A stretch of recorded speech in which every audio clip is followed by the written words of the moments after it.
chauffez bien. Alors ici il fait très très chaud, hein. Tout colle à la peau. Alors, nous avons été ramasser les haricots verts.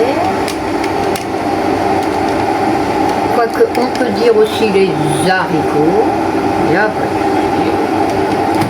souci. Ça se dit aussi. Moi je fais partie de la vieille école. Hein. Alors, je voudrais noter ça.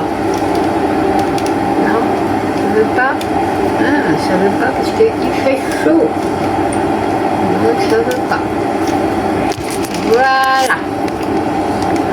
Je vais essayer de vous montrer.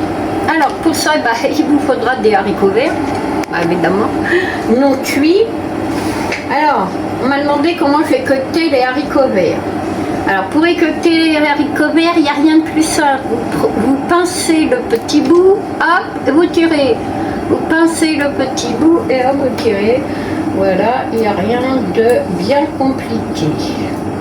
D'accord? À côté de ça, vous aurez ébouillanté des bocaux.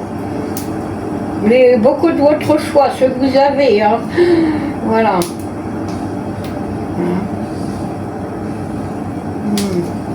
Hop.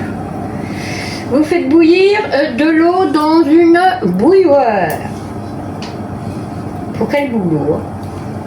D'accord? Et hop. Hop, c'est pas compliqué. Ouais, par contre, vous voyez rien. On est un peu dans le noir.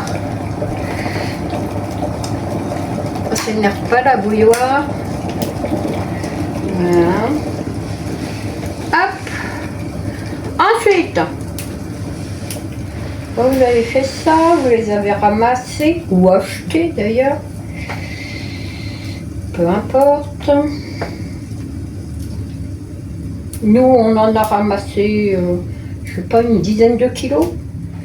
Donc, et à chaque fois, on ramasse environ 2-3 kilos, 2 kilos on va dire. Voilà, voilà. Hein? Alors c'est pour ça que je vous propose, comme je fais mes conserves, et ben c'est comme ça que je vous propose des recettes à pas cher. Hein. D'accord? Alors, on va se lever, on va aller au bac là-bas, à l'évier. Hop.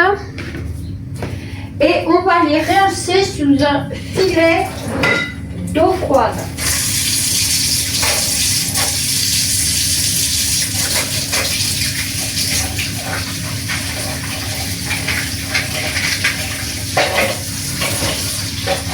Alors, on les rincer un petit peu. Voilà. Faut pas les laver, hein. Faut juste les rincer. D'accord, vous ne mettez pas de vinaigre, vous mettez rien hein, dans vos haricots verts. Ok. Ça va les cuire. Alors après, on prend un petit torchon propre. Voilà. Hop. Et on met les haricots verts dessus. Voilà. On les sèche un peu. On les sèche un peu. Parce que de toute façon, ils vont être mouillés vu qu'on va les mettre dans les bocaux. D'accord? Alors après, vous allez me dire, qu'est-ce qu'on en fait? Eh bien, on va remplir les bocaux. Vous allez voir, c'est d'une simplicité enfantine. Ouais. On sait, Béa, chaque fois tu nous dis ça. Ben oui, mais c'est vrai. Donc vous prenez les bocaux, vous allez mettre vos haricots verts alignés. S'ils sont trop grands, bah vous les coupez. D'accord, tout est bon. S'ils sont trop grands, hop, on les coupe. On se servira des petits bouts pour caler les autres. Et vous allez les mettre couchés. D'accord. Si vous avez, moi il me reste plus que ça hein, comme bocaux. Mais si vous avez des bocaux plus grands, bah n'hésitez pas, hein, servez-vous-en. Hein. Moi, on a fait tellement Ah, et voilà. On a fait tellement de conserves qu'en fait, il n'y a plus de bocaux.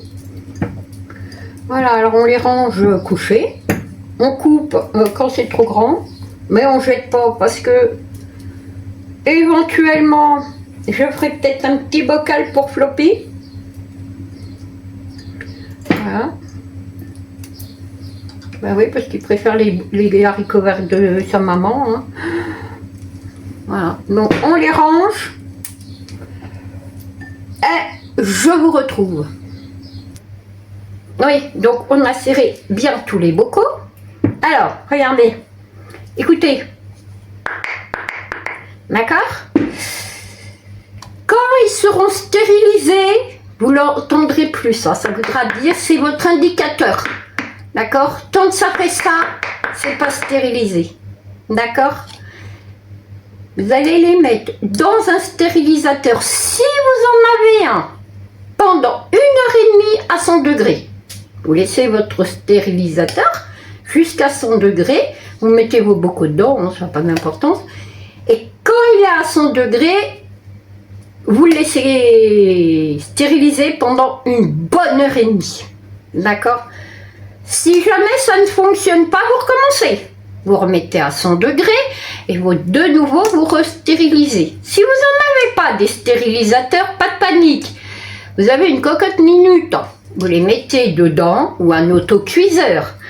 Vous les recouvrez d'eau et vous les laissez cuire 1h30 avec le sifflet qui tourne ou qui siffle ou enfin je ne sais pas, mais voilà. D'accord? Ça fonctionne très bien.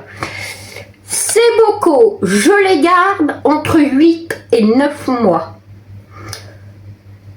Je vous avouerai que bien souvent, on mange dans l'année ceux de l'année d'avant.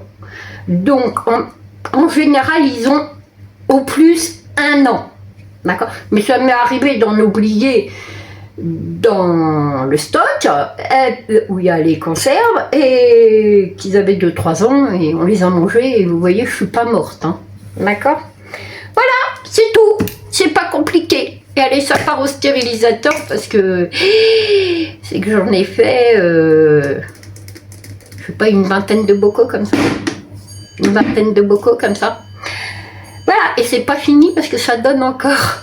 Donc entre les fraises et les cerises et tout ça, je vous dis pas. Allez, je vous laisse parce que là, je suis en train de mourir. Surtout qu'en dessous, on a les cerises confites qui sont en train de se faire.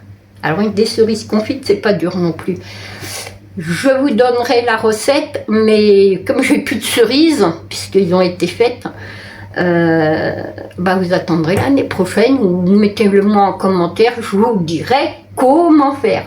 Ce n'est pas compliqué du tout, c'est que des cerises, vous dénoyautez, vous mettez de l'eau, 25 centilitres d'eau et après vous mettez 150 grammes de sucre. Vous plongez vos cerises, vous attendez que ça bout. D'accord, pas de souci. Vous laisserez ça de côté et tous les jours vous allez recommencer. Vous allez faire bouillir le sirop, remettre 75 grammes de sucre, remettre les cerises dedans et les laisser tranquilles jusqu'au lendemain. Et ça pendant 10 jours.